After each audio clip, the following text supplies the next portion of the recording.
Daily Devotional with Faith Restored. Today's reading is going to be in Matthew 8, verses 23 to 26. Now when he got into a boat, his disciples followed him. And suddenly a great tempest arose on the sea, so that the boat was covered with the waves. But he was asleep. Then his disciples came to him and awoke him, saying, "Lord, save us, we are perishing." But he said to them, "Why are you fearful, O you of little faith?" Then he arose and rebuked the winds and the sea, and there was a great calm. Here we see that Jesus' disciples got into the boat and followed Jesus. We too, theoretically, get into the boat to follow Jesus. Sometimes that boat tosses from the waves and the storms around us. If you notice, the disciples were afraid. They were so afraid that they went to wake Jesus, who was asleep. How often do we do the same thing? We are in the boat following Jesus, and the boat starts rocking and the waves start splashing. We get afraid and cry out, "Jesus, where are you? Do you even hear me? Are you sleeping?" Forgetting that even in our turmoil, Jesus is still in the boat. You see, we can learn something from the fact that Jesus was sleeping.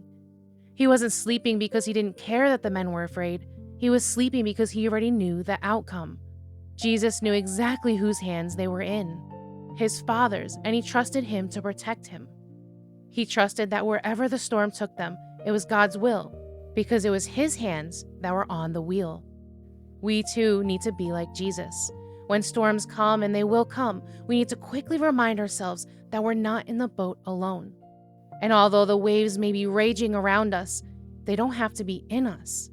Throughout Jesus' ministry here on earth, he trusted his Father. Whether it was healing the blind, preaching the gospel, being tempted in the desert, or even a painful death on the cross. Not my will, but yours be done. I urge you, dear brothers and sisters, take a stand against the lies of the enemy.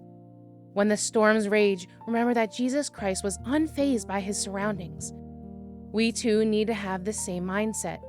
Jesus knew that what his surroundings looked like didn't matter, because he knew that his surroundings weren't allowed to overtake him, and that nothing would happen apart from the Father's will. Even if that meant suffering, he trusted that the suffering had a purpose.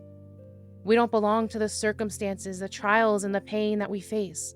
We belong to God and God alone.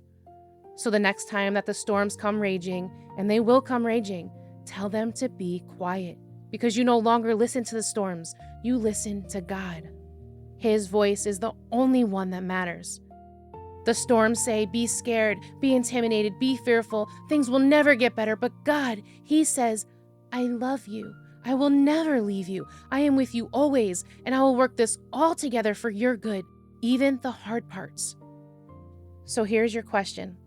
When faced with uncertainty, when faced with trials, storms, and waves, ones that seem at times too strong to handle, too out of control to calm, will you still choose to trust him? I want you to remember something. Jesus didn't rebuke the waves before they seemed too large for the disciples to handle. Instead, Jesus allowed the disciples to go through the storm. And this wasn't just any storm, but it tells us that it was a great tempest. This means that the storm was violent. Jesus allowed the disciples to see the storm, and not only see the storm, but feel the storm, ultimately testing their faith before he told it to be calm. So I ask you this again. Will you choose to trust him?